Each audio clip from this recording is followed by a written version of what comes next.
Halo semuanya, jumpa lagi di Lia Afifah Channel. Bagi kalian yang baru bergabung di channel aku, jangan lupa untuk klik tombol like, komen, dan juga subscribe.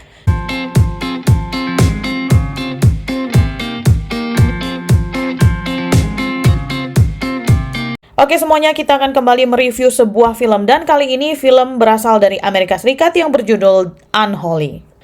The Unholy adalah film horor Amerika Serikat yang tayang pada tahun 2021. Film ini menceritakan seorang gadis tunarungu yang mendapatkan mukjizat sehingga dapat berbicara dan menyembuhkan penyakit orang lain.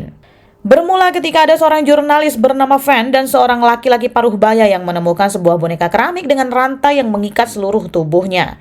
Van menginjak boneka itu dan memotretnya karena ia ingin mengarang sebuah cerita tentang boneka misterius yang ia temukan. Di malam harinya, ketika sedang berkendara, Van hampir saja menabrak seorang gadis di tengah hutan. Van mengikuti kemana gadis itu berjalan hingga tiba di sebuah pohon di mana ia menginjak boneka keramik tersebut.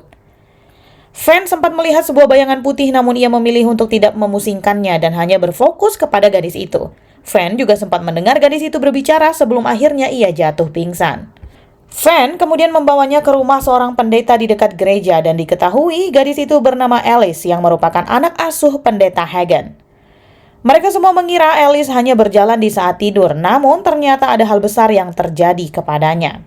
Keesokan harinya semua orang datang ke gereja untuk berdoa, namun tiba-tiba Alice mendengar seseorang memanggil namanya. Alice mengikuti suara itu ke sebuah pohon tua mati yang berada di depan gereja. Sesaat kemudian, ia pun bisa berbicara dengan lancar. Semua orang yang ada di dalam gereja sangat terkejut karena mereka tahu bahwa Alice adalah pengidap tunarungu yang tidak bisa berbicara.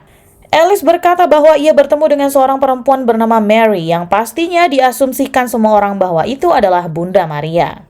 Keesokan harinya, warga berbondong-bondong mendatangi Alice untuk meminta kesembuhan karena mereka percaya dengan berdoa kepada Mary melalui Alice, mereka akan sembuh. Alice pun menyembuhkan orang-orang, bukan di dalam gereja, melainkan di bawah pohon tua yang nyaris mati itu.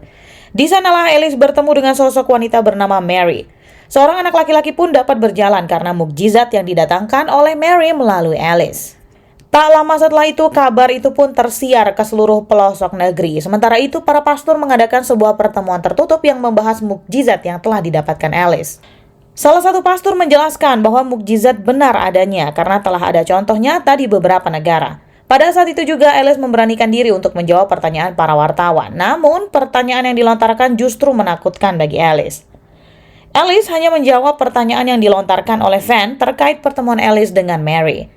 Alice menjawab bahwa ia bertemu 5 hari lalu di padang rumput di bawah pohon dan ia berwujud cantik dan bersinar.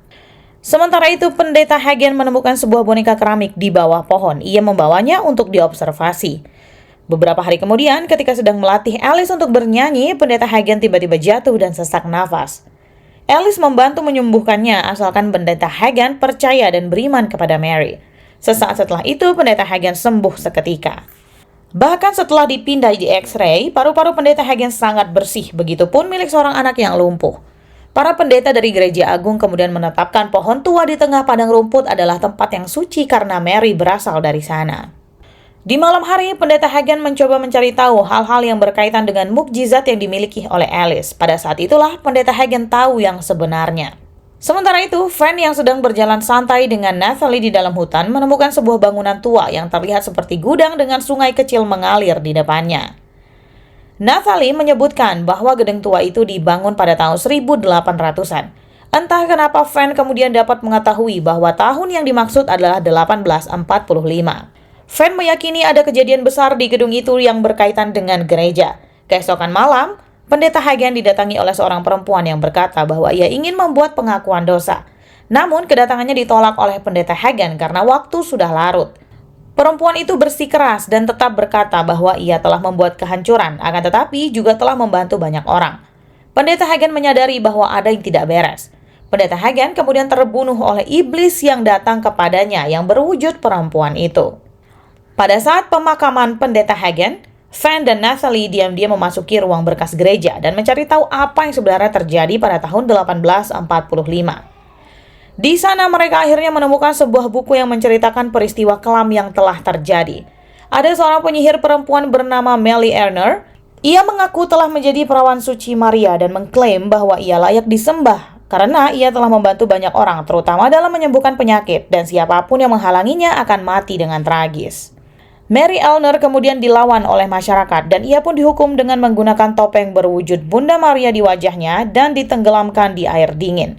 Jiwanya kemudian dikurung di dalam sebuah boneka keramik. Tak lama setelah mereka menemukan kebenarannya, Fan dan Natalie diserang oleh makhluk bertopeng yang diyakini sebagai Mary. Beruntungnya mereka dapat meloloskan diri. Sementara itu, Alice tiba-tiba berbicara di depan semua orang bahwa Mary ingin bertemu dengan semua orang pada acara hari di kandung tanpa noda yang harus dilangsungkan esok hari. Semua orang menyetujui dan tentu saja ingin datang dan berjumpa dengan Mary.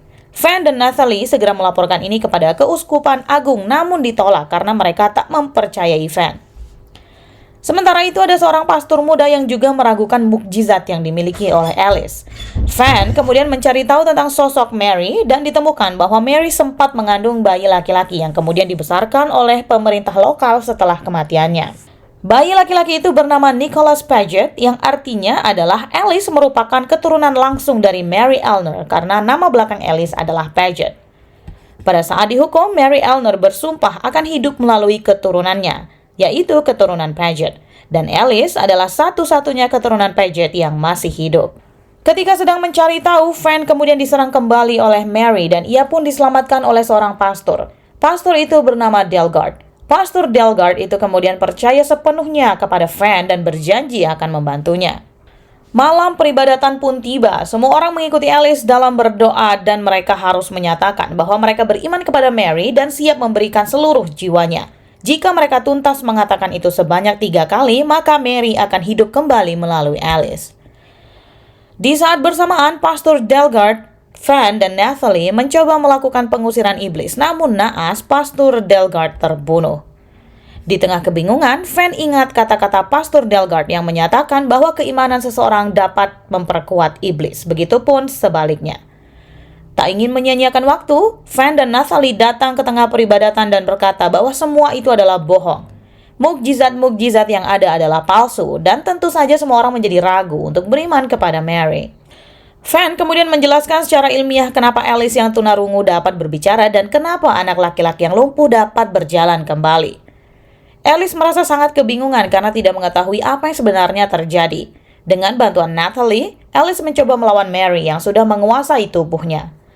Alice kemudian berkata bahwa Fan benar dan semua kemukjizatan ini adalah kebohongan karena Alice pun dapat merasakan ada sesuatu yang jahat sedang mengintai dirinya. Secara tiba-tiba, pohon tua tersebut terbakar dengan sendirinya dan Mary Elner menampakkan wujud aslinya. Ia menyerang Fan dan berniat membunuhnya. Alice kemudian memasang badannya untuk melindungi Fan. Mary Elner yang tanpa sengaja menyentuh Alice kemudian perlahan musnah karena ia tak seharusnya membunuh keturunannya jika ingin hidup kembali. Setelah Mary Elner menghilang, Alice kemudian mengalami mati suri. Fan berdoa kepada Tuhan dan mukjizat yang sebenarnya pun datang. Alice hidup kembali walaupun ia kembali menjadi seorang tunarungu.